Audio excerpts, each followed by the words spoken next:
Good afternoon. 29% of South Africans who are actively looking for employment are currently jobless. 55% of young people who are below the age of 25 who are actively looking for a job are currently unemployed. It gets worse. Even those that are graduates coming from universities and universities of technology, 33% are currently unemployed. This is primarily as a result of the fourth industrial revolution, low economic growth that the country is currently experiencing, the global economic sentiment that the world is currently going through, historical imbalances which you are all aware of, as well as the education standards. Now, my presentation this afternoon is going to look at the education in particular. What role can education play to reverse this?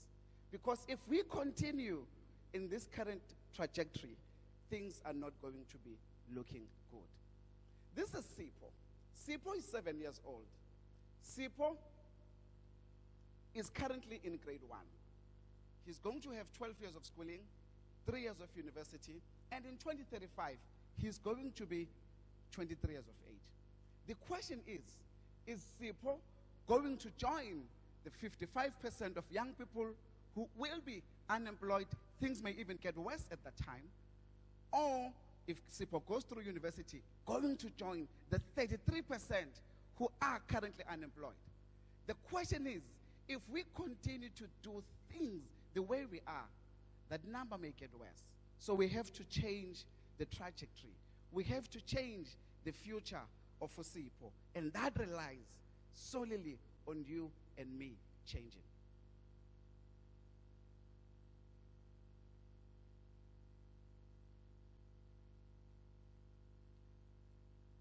I currently own artisan schools and private schools throughout the country.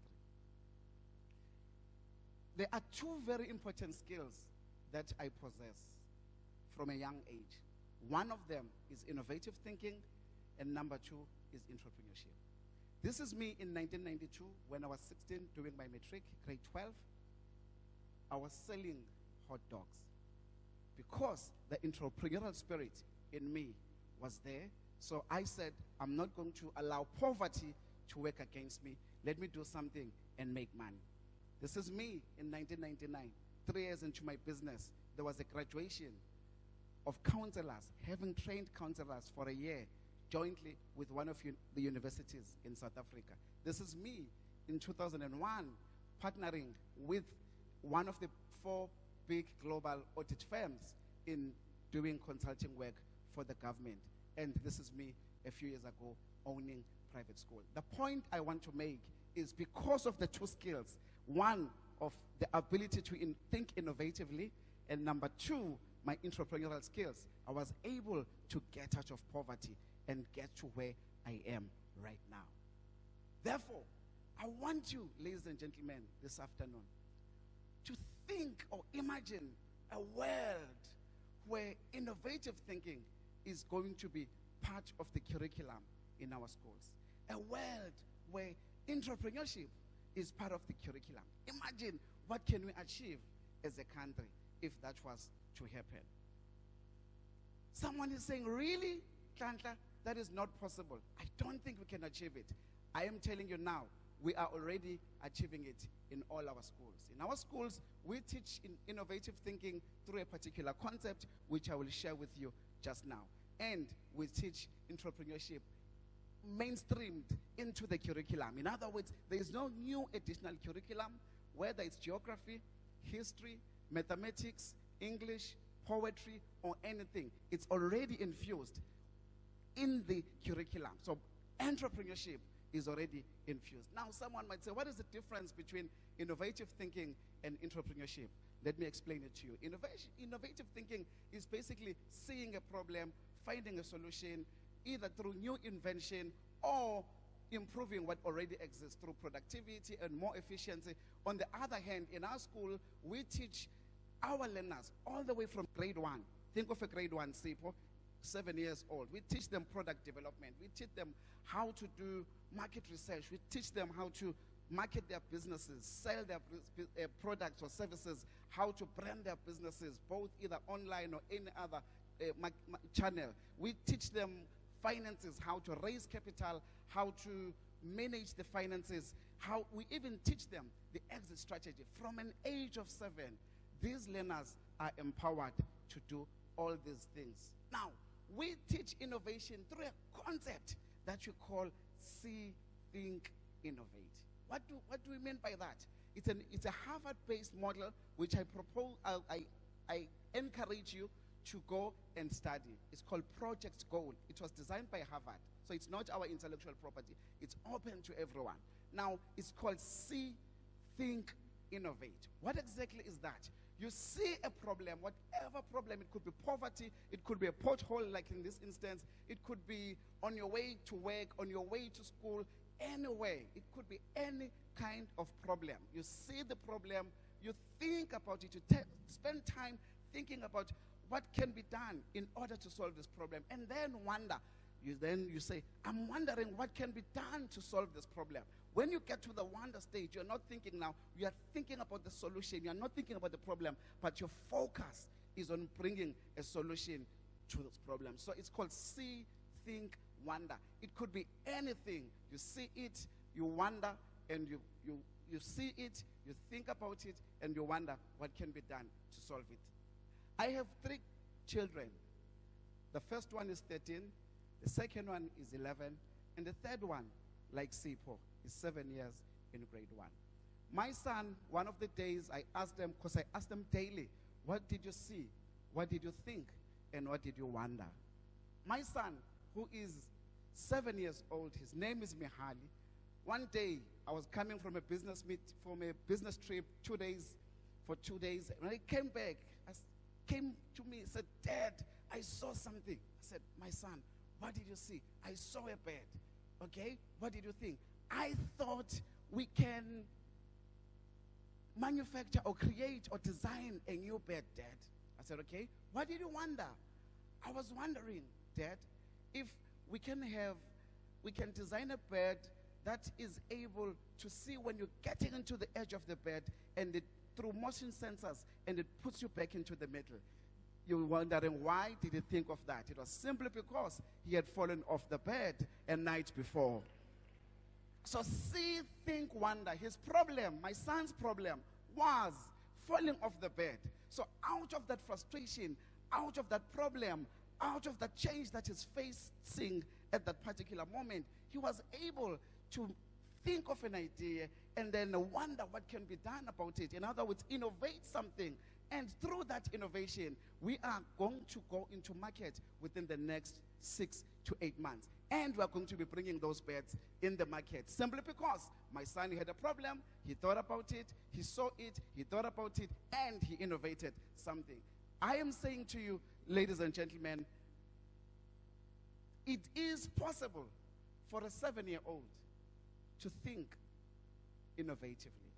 It is possible for a 7-year-old, through proper support and with proper support, to be able to be an entrepreneur. What can we do to practically implement this? Someone might say, oh, Nhlanhla, your schools are private schools, are privileged schools.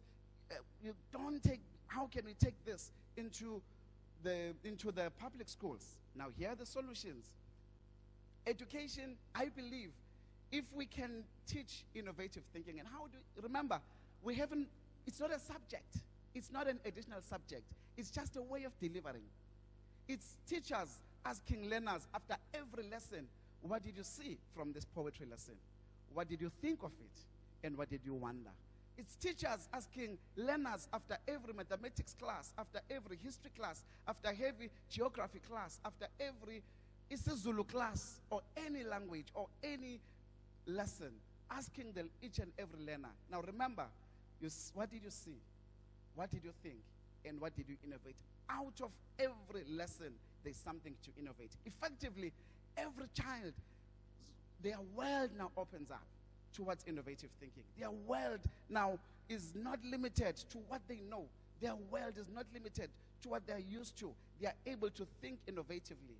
So the first thing that we have to do is to introduce innovative thinking. Now, through either this concept or any other concept, there are a lot of models that we can use. There's design thinking, there's quite a lot of them. But one of the critical things that we have to introduce, we have to